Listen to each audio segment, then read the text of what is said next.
大家好，欢迎回到《黄帝内经通俗大白话》。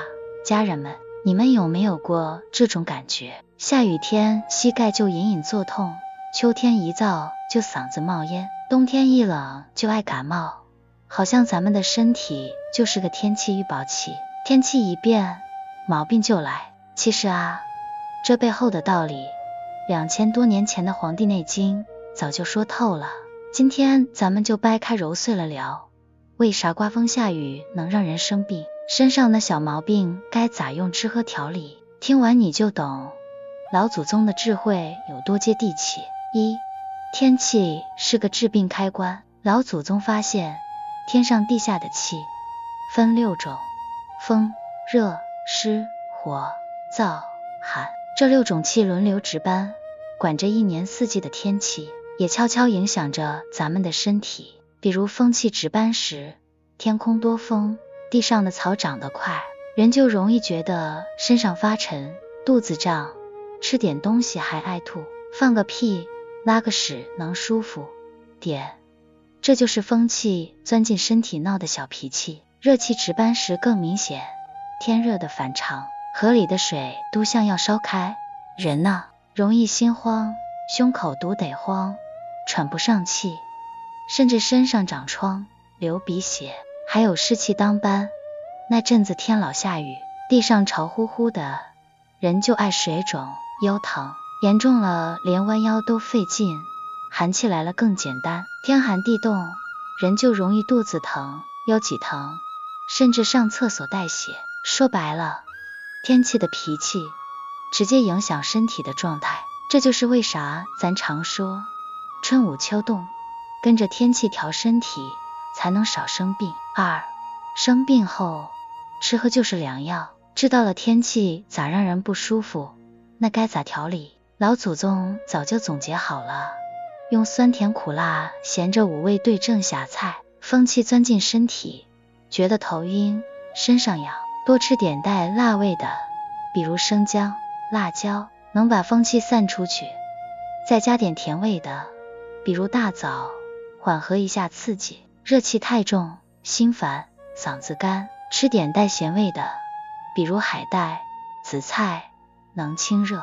再配点苦味的，比如苦瓜，帮着把热气赶出去。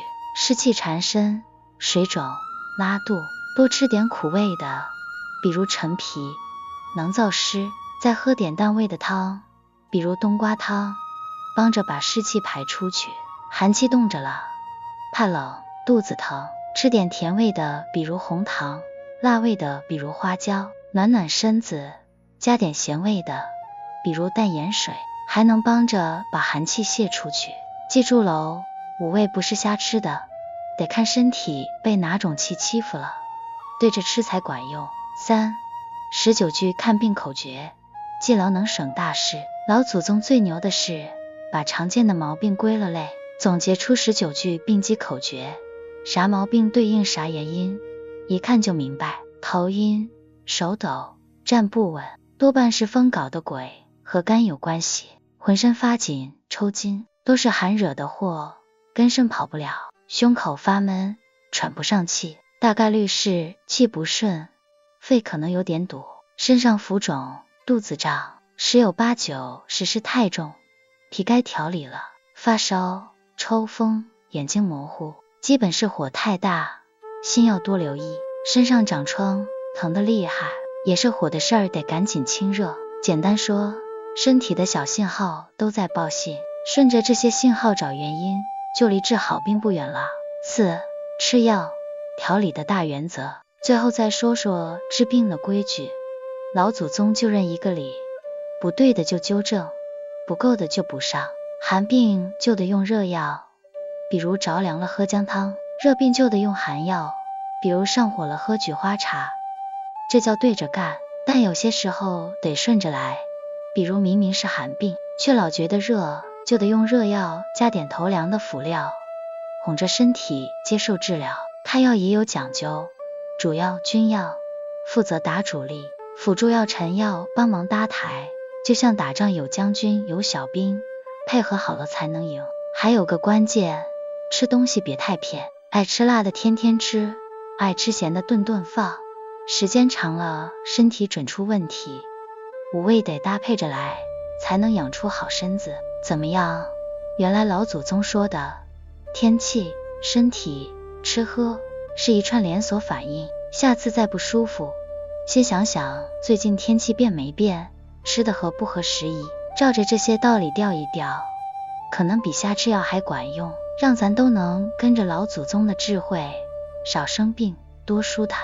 朋友们，你有没有过这种经历？去看医生，说自己浑身没劲，心里烦躁，医生却要问一堆问题，最近睡不好吗？吃的多不多？是不是总生气？其实啊，这可不是医生啰嗦，2000多年前的《黄帝内经》就说透了，看病的像侦探破案，不能光看表面症状，得对比着找不同，沉住气分析。今天咱们就聊聊老祖宗是怎么教医生断案的，这招对咱们普通人养生也超有用。一，身体不适别瞎猜。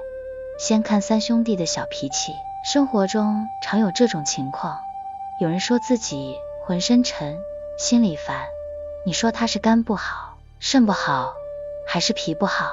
这仨器官就像三兄弟，闹起别扭来症状特效，连医生都容易搞混。老祖宗早就发现了，脾要是虚了，脉搏会有点浮，摸起来像肺的脉；肾要是虚了，脉搏又小又浮，像脾的脉；肝要是虚了，脉搏沉下去还带点散，又像肾的脉。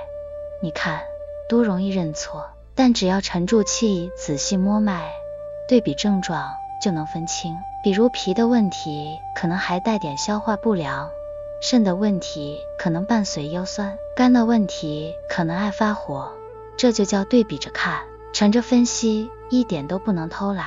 二，头晕、乏力、睡不好，可能是肾在闹情绪。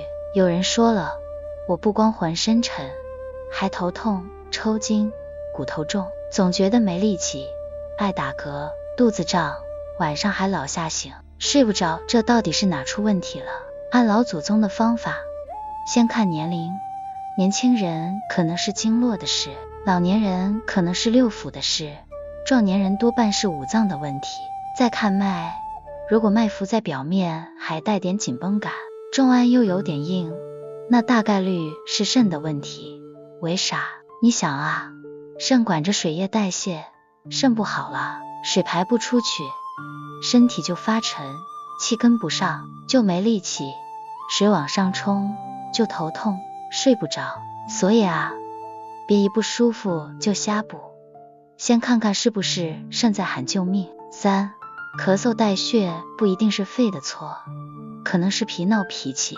再举个例子，有人四肢没劲，喘气费劲，还咳嗽带血，你是不是第一反应肺坏了？但有个医生用砭石放了点血，病人居然好了，这说明啥？症状像肺的问题，病根可能不在肺。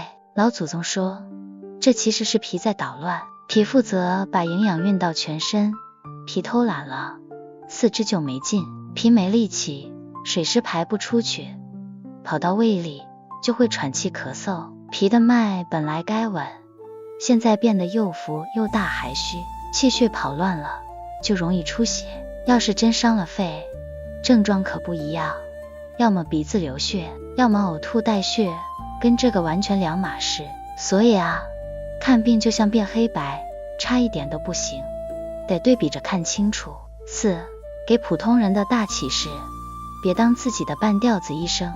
老祖宗讲这些，不是让咱们自己看病，而是告诉咱们：一，身体不舒服别瞎猜，浑身没劲可能是脾，也可能是肾，别上来就吃补药。二，跟自己对比，今天的状态和昨天比，吃饭睡觉心情有啥变化，这些都是线索。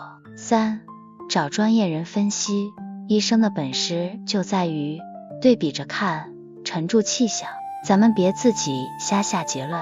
说白了，《黄帝内经》这篇讲的就是看病像破案，别被表面症状骗了，多对比，多观察，沉住气。咱们普通人懂了这个理，平时注意身体的小变化，看病时跟医生说清楚细节，就离健康更进一步啦。下次身体再闹脾气，记得先当回细心侦探哦。